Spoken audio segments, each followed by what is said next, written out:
好，咁咧今日試一個新 setting，你會見到啲顏色唔係好同嘅，咁啲聲咧可能都唔係好一樣啊。咁但係 anyway，咁啊睇下個效果。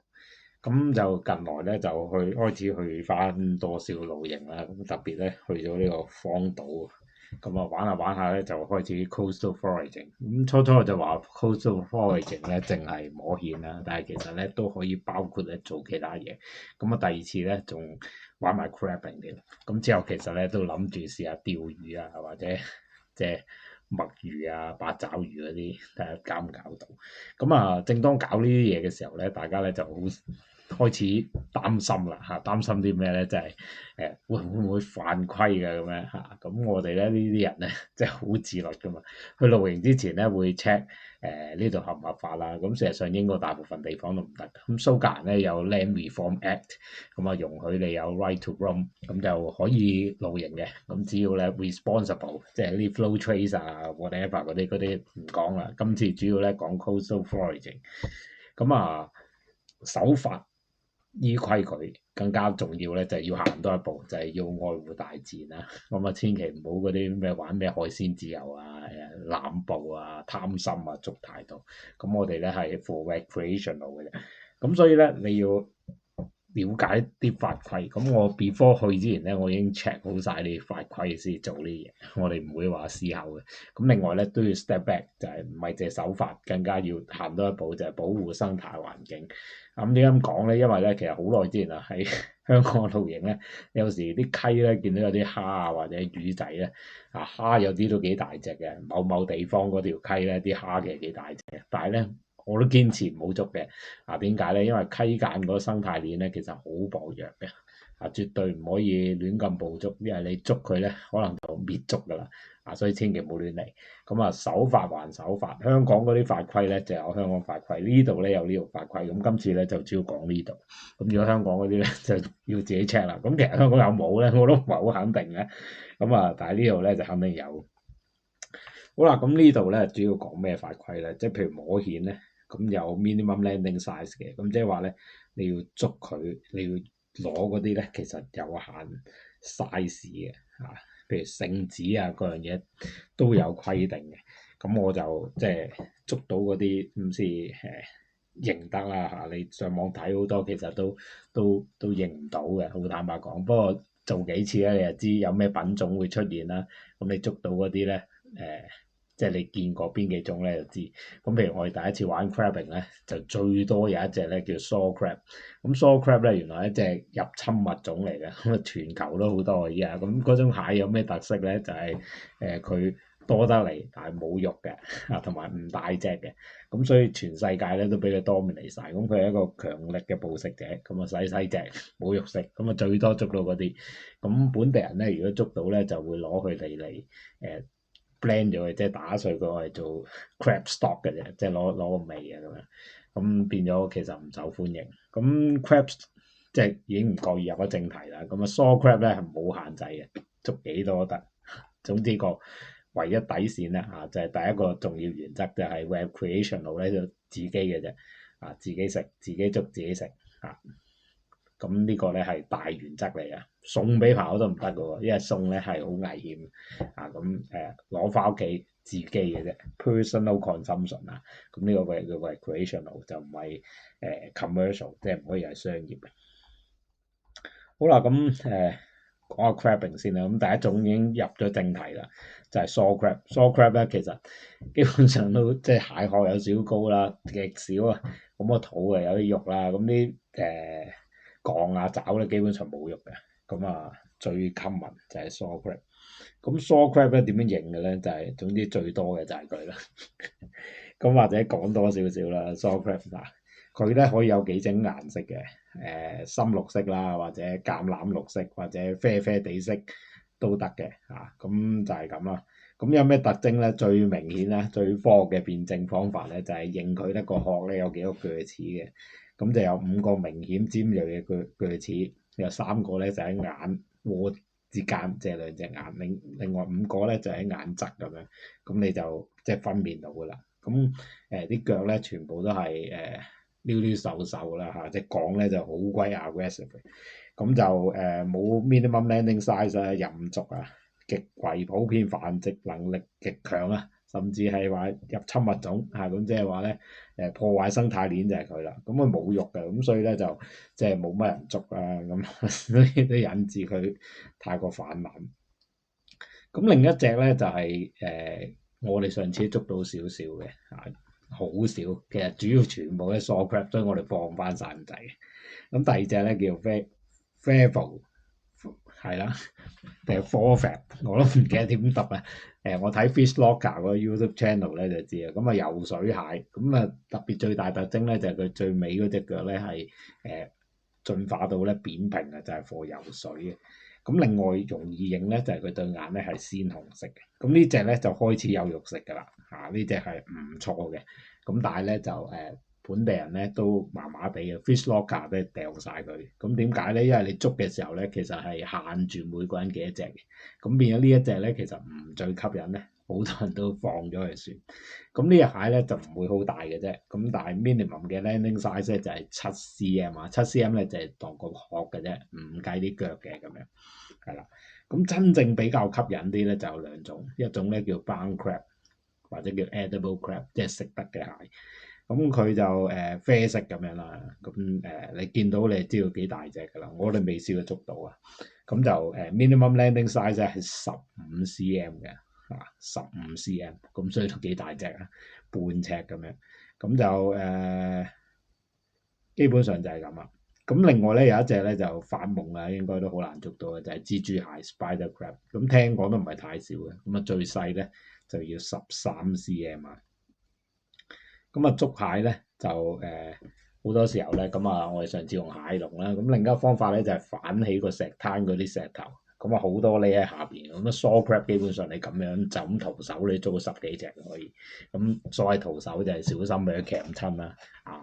so far 我諗我哋都掌握到嘅就係捉佢個尾，咁佢就夾唔到你，但係用夾啦，穩陣啲，要咪夾死冇命賠啊！聽啲老人家講行雷先至會先會放，係咪好似有烏龜啊？不過是但啦，好啦，咁所以咧，我哋通常咧就你要反起石去捉佢啦，咁你反完之後咧，你要反翻正佢你要擺翻原位，咁我哋咧都係 leave no trace 原則啊，咁啊，所以都幾 common 嘅，所以露營嗰啲嘢就啱使。咁啊蟹基本上就係呢種啦。咁我哋 total 咧可以捉幾多隻咧？好似係15隻定5隻嘅啫，係啦，好鬼少嘅。咁所以咧就即係點解啲人會放翻嗰啲游水蟹咧？即係 fairful 係啦，我成日讀唔到呢個字啊。swimming crab 即係嗰隻游水蟹。咁啊通常放咗佢就係因為唔想食晒 quota 咁樣。係好咁咧捉嘅數量啊，咁就係如果冇記錯就5隻啊咁樣之類。咁啊唔同品種或者唔同地區咧都有唔同限制。咁另外仲有一個原則咧，就係公咧可以任捉啦，乸咧就本地人多數都唔捉嘅，係啦。咁法例規定咧就係嗰啲有產緊卵嗰啲咧，即係個肚反轉，你見到嗰啲黃色嗰啲咧，就放嘅，一定要放嘅，法例規定。咁另外咧捉蟹咧，你要成隻捉啦，就唔好話，我就要個槓或者係要個殼嘅抌翻落海咧，係會拉你嘅，要原隻啊，千祈唔好捉一半咁樣，係啦。咁所以數量啦、size 咧都要緊緊去跟翻呢個法規啊，咁啊千祈唔好濫捕咁樣，係啦。基本上就係咁。咁除咗佢咧，就係嗰啲聖子啦，cockles 或者嗰啲叫做我哋見到嗰啲最 common 嗰種蜆就係叫 cockles 啦。咁另外有啲人咧都會捉到扇貝，咁但係 so far 咧聖子同埋扇貝咧我哋未成功嘅，所以咧就唔講住。咁大家上網要揾資料都唔難嘅，係啦。咁所以咧就即係就唔講詳細。咁聖子咧啲地道叫法叫 spruce 啦，因為佢要噴水嘛。咁見到啲鎖匙窿或者八字形窿咧，咁淋啲鹽落去，咁啊要落好多嘅聽講，但係我哋 so far 都未成功過，係啦。咁啊見到啲雀仔就好成功嘅，一地都係殼，俾佢哋捉到，但係我哋搞唔掂咁樣，係啦。咁就 razor clam 咁啊搞唔掂。咁啊每日捉幾多咧？係啦，講翻先，頭先蟹咧就真係5隻嘅啫。咁除咗 saw crab 啊，total 5隻喎，係啦，total 5隻。咁譬如你捉咗5隻 bound crab 咧，你其他就變做0㗎啦。咁每個人啦，咁如果你2個人就乘2啦。咁啊記得咧冇得送俾人嘅，係啦。咁啊就係咁。咁啊翻去啲蜆啦，蜆咧就每人最多咧每日咧就10公斤，好多喎。咁所以咧應該就用唔晒㗎啦，係啦。但係咧就包含殼嘅重量啦，咁或者咧唔同 council 都有唔同限制。咁 cockle 咧就最細都要3cm 嘅，太細咧就要放生咁樣，係啦。咁另外咧加樂咧就每日咧可以捉25隻，哇好多喎！minimum landing size 咧就係大約10cm 啦，10cm 好鬼大隻啲扇貝，但係我哋未見過啊，殼就見到一啲咁蠔都係見到殼嘅啫，係啦。咁啊記住咧，每人咧唔好攞太多。好啦，咁除咗嗰啲品種咧，咁都因為我哋依家經驗有限，都唔敢講太多，咁所以咧就都講下其他要留意嘅地方。第一就係貨自己安全，咁Council 咧都會喺岸邊咧有一啲嘅展示牌咧話俾你聽呢度食用安唔安全。咁另外咧，譬如你見到海葵嗰啲乾淨啲啦，咁好多 signature 你會分得到。咁另外咧，太乾淨嗰啲地方咧又唔得嘅喎。咁因為咧有啲地區咧就係叫做保育區啊，即係好似香港海下灣嗰啲咧就完全唔準捉嘅。OK，係啦，完全唔準捉嘅。好啦，咁啊基本上係咁。咁性價比最高咧，我覺得咧最容易捉嘅咧，可能就係 cockle 啦，即係就咁執都執到嘅，5個人都得嚇。咁只要咧你見到佢條鰭喺度垂直，佢唔係瞓平咧，其實好大機會係生存緊，但係亦都有機會俾雀食咗啦。咁另外有一隻咧叫 limpet，咁我諗喺香港都見過，但係以前諗咧就唔會攞嚟食嘅，因為好細嘅香港。我哋呢度嗰啲都幾大粒，咁就係一個圓錐體咁樣啊，咁啊食喺啲石度咧黐得好實嘅，你要揾啲工具考佢出嚟先得。咁呢隻嘢咧就 OK 好味，但係咧就好韌下嘅。咁啲人叫 cheap protein 啦，咁好多時候饑荒先食，咁但係其實 OK 好食嘅。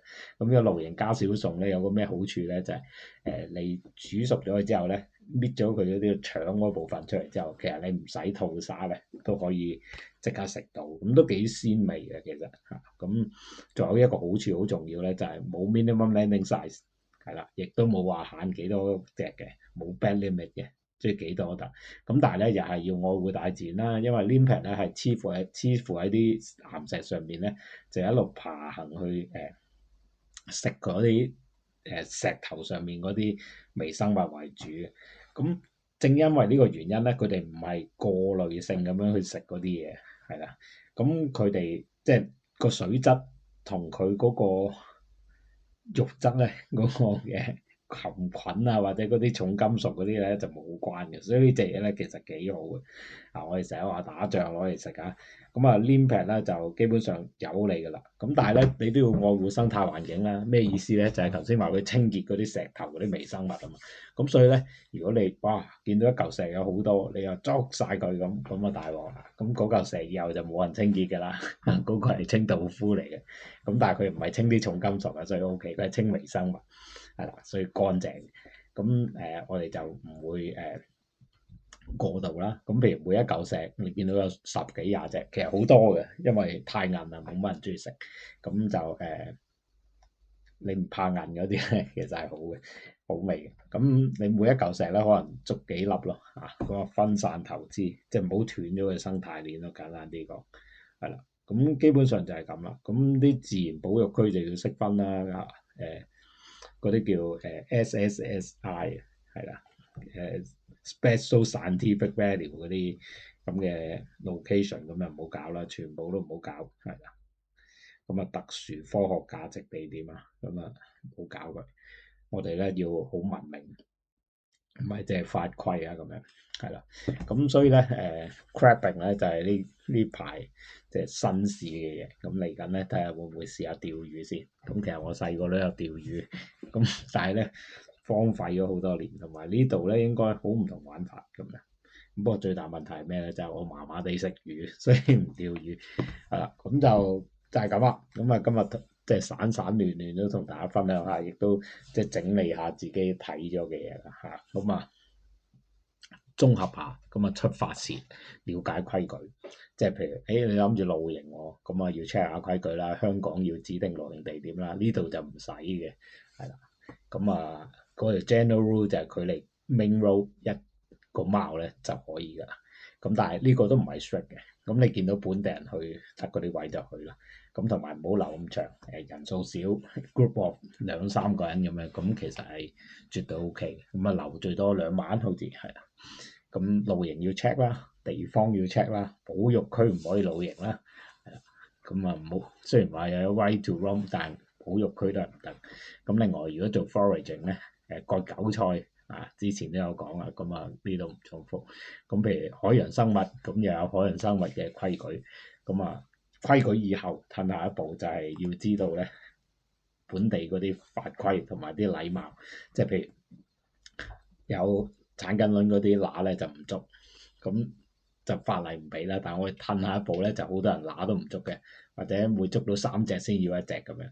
咁所以咧要個觀感啊或者生態嘅最後都係好緊要。咁啊保持大家良好形象，咁啊 leave no trace 都係好緊要啦。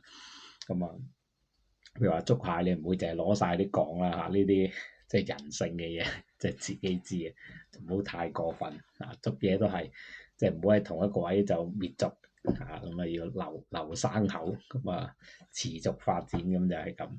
好啦，咁啊講住咁多先。咁如果大家喺唔同地區見到有唔同規矩咧，都可以留言交流分享啦。咁啊最緊要玩得開心，又唔好傷害大自然。你愛護大自然先要郊外嘅啫。我成日都話你唔愛護，你去破壞去消費咁啊，真係無鬼謂啦。係咁啊，去酒店玩咁啊。anyway，咁就今日講住咁多先。咁啊有問題留言交流分享，咁啊啱睇 subscribe 啊。咁就係咁先，拜拜。